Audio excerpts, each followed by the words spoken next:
என் உயிரை விட மேலான பாட்டாளி சொந்தங்களே, என் மக்களே, இன்னைக்கு உங்ககிட்ட பேச போகிறேன். ஆனால் பேச போகிற எனக்கு என் தொண்டை அடைக்குது.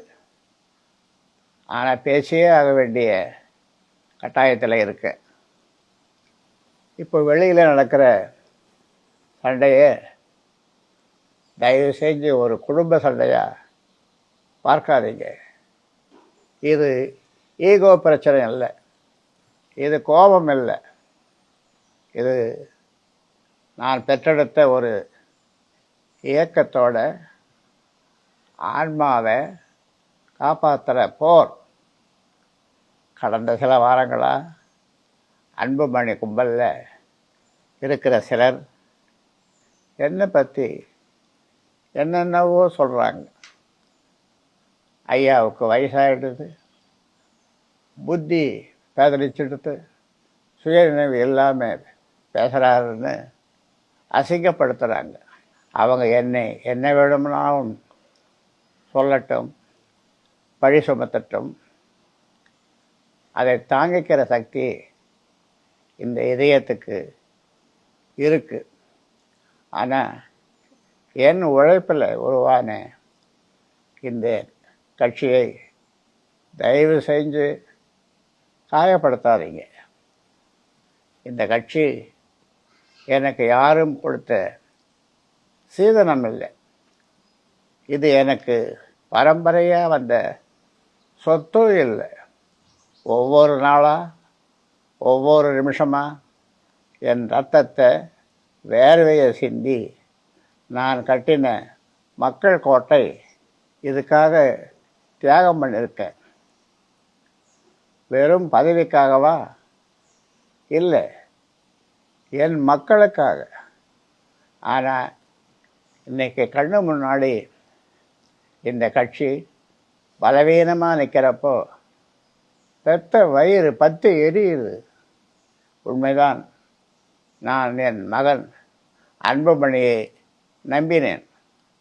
அது நான் செஞ்ச மிகப்பெரிய தப்பு. சேர்ந்து நின்று இந்த இயக்கத்தை காப்பாற்றுவோம் என்று நினைச்சேன். அவனை ஒரு நல்ல தலைவனாக செதுக்கலாம்னு பார்த்தேன். ஆனால் இன்னைக்கு ஒரு கசப்பான உண்மை புரியுது. சிலைகளைத்தான் செதுக்க முடியுமே தவிர சில பேரை செதுக்கவே முடியாது, மாற்றவே முடியாது. தலைமைங்கிறது அப்பன் வீட்டு சொத்து மாதிரி வாரிசாக வர்றது இல்லைப்பா. அது உழைப்பால், தியாகத்தில் வரணும். மனசாட்சியை தொட்டு சொல்லுங்க, அன்புமணிக்கு நான் என்ன வாய்ப்பை கொடுக்கல? எம்பி பதவி, மத்திய மந்திரி பதவி, தேர்தலில் தோற்ற பிறகும் ராஜ்யசபா பதவின்னு எல்லாமே கொடுத்தோம். ஆனால் பொறுப்பு வந்தால் மட்டும் போதாது, பொறுப்புணர்ச்சியும் வேணும். பொறுப்பான சோத்துக்கு ஒரு சோறு பதம்னு சொல்கிற மாதிரி அன்புமணி தன்னோட பொறுப்பை சரியாக செயல்படுத்துறதுக்கு உதாரணம் சொல்கிறேன். நேஷனல் ரெக்கார்டையே எடுத்து ஒரு உதாரணம் சொல்கிறேன். நான் நாடாளுமன்ற கணக்கை பாருங்கள். தேசிய சராசரி வருகை பதிவேட்டில் மற்ற எம்பிக்களோட வருகை 79% இருக்கிறப்போ அன்புமணியோட வருகை எவ்வளவு தெரியுமா? வெறும் 30% தான். அதாவது பாதி கூட இல்லை.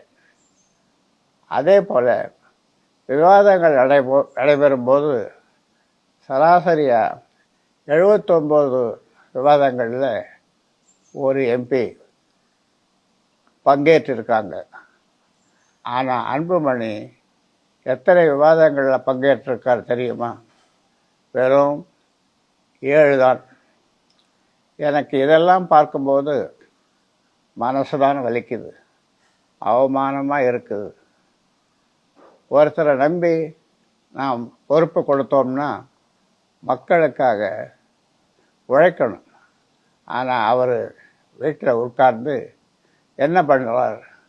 எப்படி எம்பி பதவியை வீணடித்தாரோ அதே மாதிரி கட்சியிலேயும் 1008 உதாரணங்கள் இருக்குது. ஒழுங்காக கலப்பணி ஆற்றலை, தொண்டர்களை சந்திக்கலை. இதுதான் உழைப்பா? இல்லை, இதுதான் மிதப்பா? ஒரு காலத்தில் 20 எம்எல்ஏக்கள் இந்த கட்சிக்கு இருந்தது.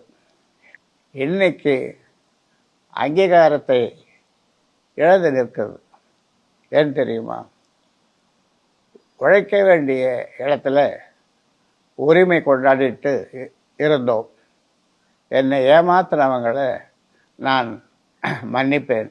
ஆனால் என்னை நம்பி வந்த லட்சக்கணக்கான தொண்டர்களை ஏமாற்ற நான் விடமாட்டேன். எனக்கு இந்த வயசில் பதவியோ அதிகாரமோ தேவையில்லை.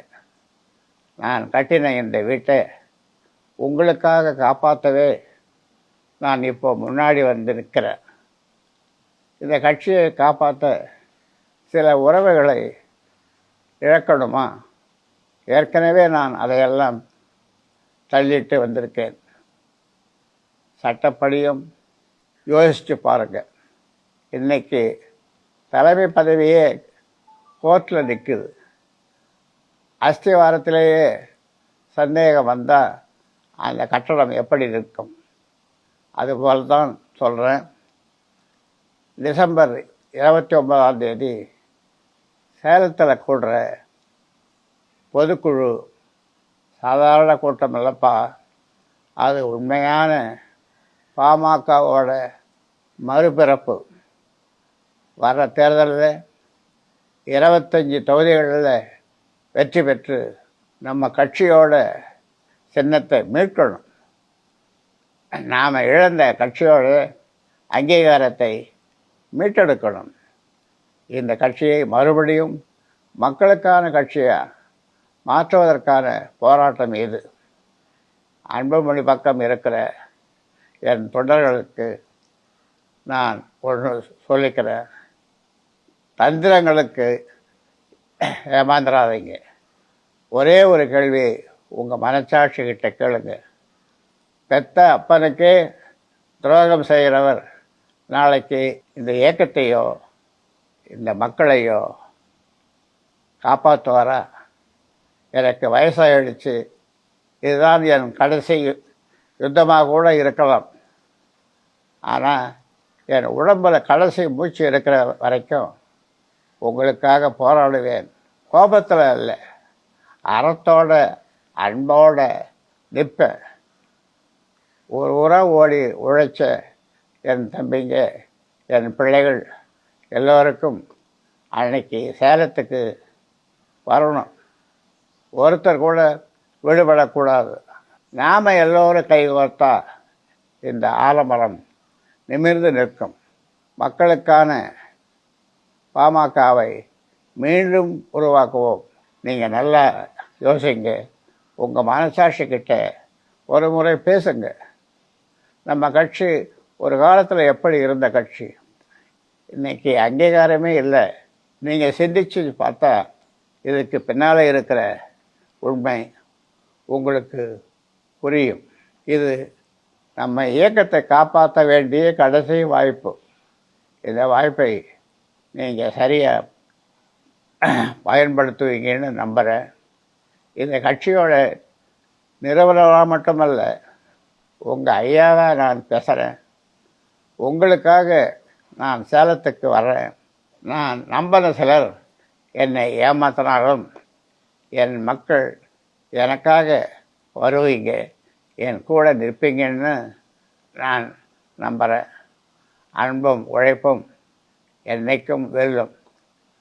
நாடகமும் சோம்பேறித்தனமும் கண்டிப்பாக தோற்கும். சேலத்தில் நாம் சந்திப்போம். உங்கள் ஐயா நான் கூப்பிடுகிறேன். கட்டாயம் வந்துடுங்க.